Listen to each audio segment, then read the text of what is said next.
Om Swastiastu, semangat semuanya. Di video sebelumnya saya telah membuat materi tentang pengertian dan juga ciri-ciri dari teks drama. Dan kita ikuti materi selanjutnya. Yuk.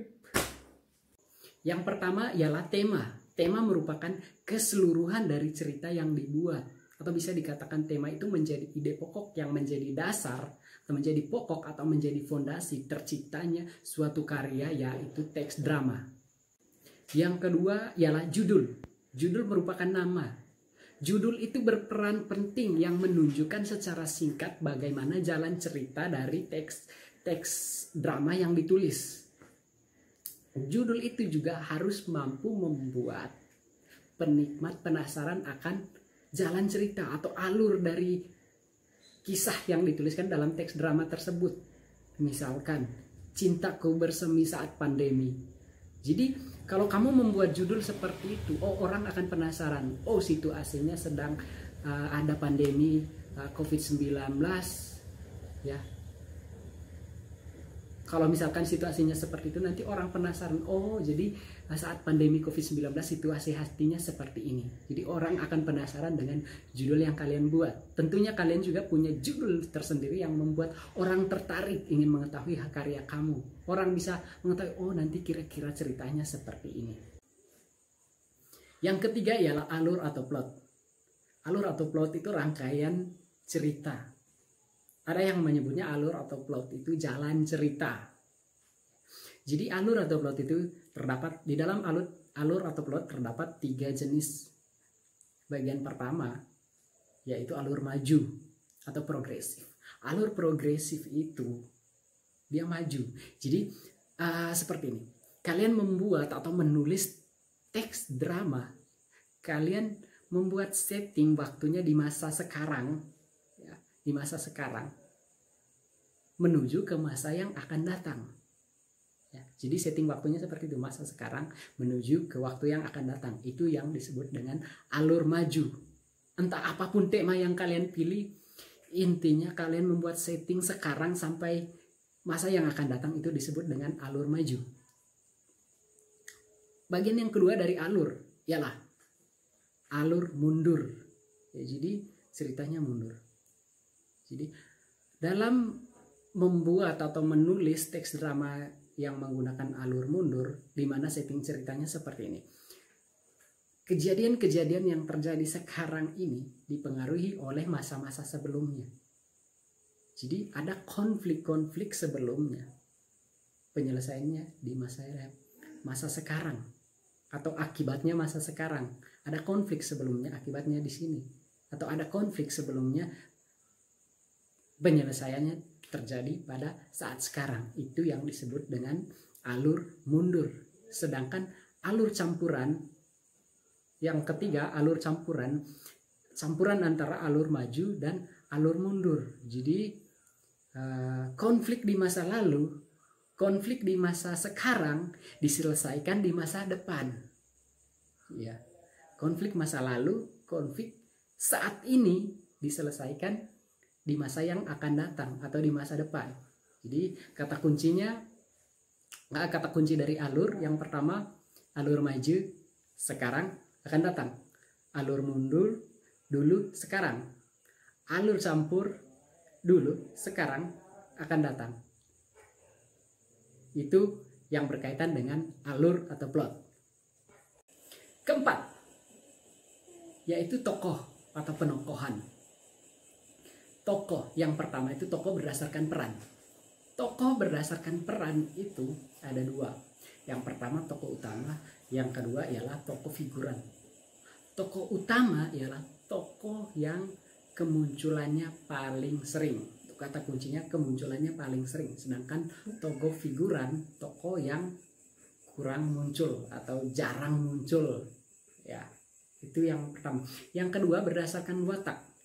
Berdasarkan watak ada tokoh antagonis dan tokoh protagonis. Ya, jadi tokoh antagonis itu digambarkan dengan orang yang licik, orang yang jahat.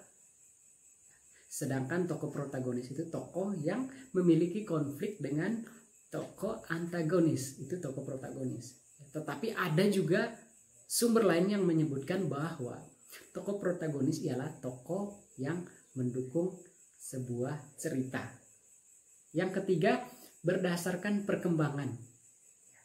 Jadi berdasarkan perkembangan ada dua jenis tokoh. Yang pertama itu tokoh dinamis, yang kedua tokoh statis. Tokoh dinamis ialah tokoh yang memiliki perubahan nasib. Jadi orang miskin, dari orang miskin menjadi orang kaya, dari orang yang tidak punya apa-apa menjadi pemimpin. Intinya orang yang mempunyai perubahan nasib di dalam cerita. Orang yang memiliki perubahan nasib di dalam cerita itu disebut dengan tokoh dinamis. Ya.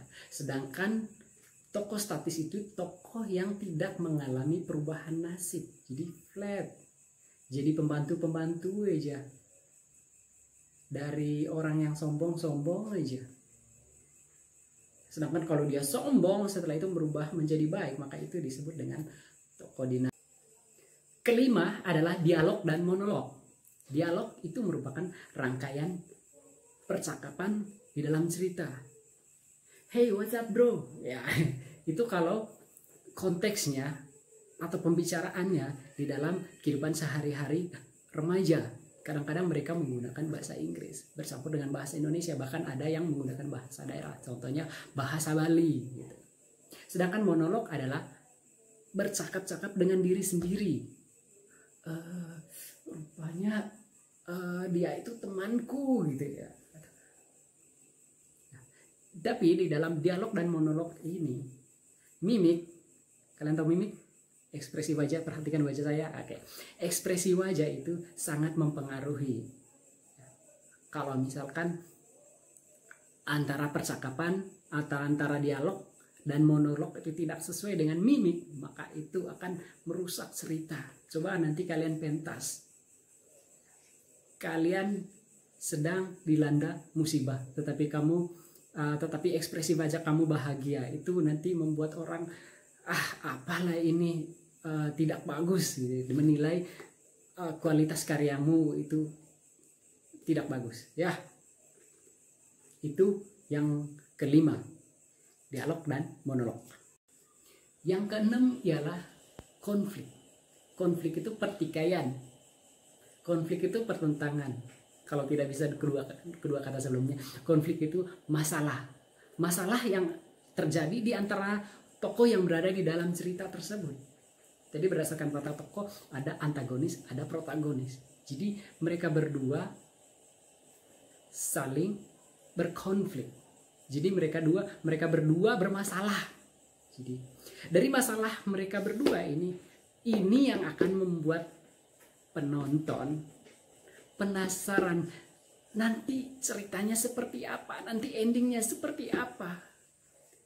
Usahakan buat cerita seperti itu, konflik yang sangat pelik, yang membuat penonton penasaran nanti terakhir seperti apa, penyelesaiannya seperti apa. Itu konflik kalau antar tokoh. Ada juga salah satu konflik itu konflik batin, ya. Konflik batin itu konflik yang terjadi dengan diri sendiri tokoh. Misalkan saya tokoh utama, ya, dalam menghadapi sebuah lomba, dalam hati saya mengatakan, aduh, saya nggak bisa, saya menyerah deh, saya pasti kalah. Itu konflik batin. Konflik batin, masalah yang terjadi dengan dirimu sendiri. Yang ketujuh ialah latar atau setting. Latar itu berkaitan dengan tempat. Latar itu berkaitan dengan waktu. Latar itu berkaitan dengan peralatan. Latar itu berkaitan dengan pakaian. Jadi hal-hal tersebut menjadi pokok di dalam sebuah cerita.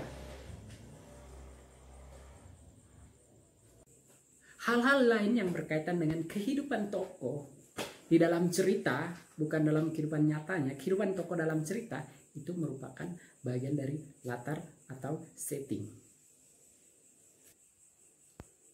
Yang kedelapan adalah amanat. Amanat itu berkaitan dengan pesan-pesan moral yang ingin disampaikan kepada penonton. Jadi apa yang ditampilkan di panggung itu memberi hikmah kepada penonton. Hikmah yang didapatkan oleh penonton itulah yang disebut dengan amanat. Yang ke-9 ialah bahasa. Bahasa itu harus komunikatif. Bahasa itu harus sesuai dengan budaya. Bahasa itu harus sesuai dengan kehidupan sosial masyarakat. Kamu mau ngambil setting di mana? Kamu membuat cerita atau kisah kehidupan masyarakat Bali misalkan. Ya. Bagaimana kamu membuat bahasanya? Harus kamu mengolah bahasa itu sekomunikatif mungkin, tapi dalam konteks masyarakat Bali. Jangan sampai kamu memasukkan bahasa Jawa di dalam komunikasi bahasa Bali di dalam teks yang kamu buat tersebut. Jadi membuat bahasa itu harus sesuaikan dengan budaya. Saya dapat mengatakan membuat bahasa yang komunikatif dalam teks drama itu harus kontekstual.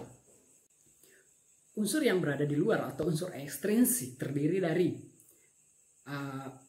faktor ekonomi, faktor sosial, faktor politik, biografi pengarang, faktor filsafat, faktor kesehatan, dan faktor-faktor yang lainnya yang berada di dalam kehidupan masyarakat. Kalau misalkan sekarang kita berada di dalam kehidupan yang mana kita diserang oleh pandemi COVID-19, itu kalau kamu mengambil cerita itu, kalau kamu menjadikan itu sebagai idemu, itu bisa membuat cerita yang dipengaruhi oleh faktor kesehatan. Jadi sekian materi tentang unsur-unsur teks drama. Semoga berkenan, dan apabila ada kekurangan saya mohon maaf. Sampai jumpa di pertemuan berikutnya.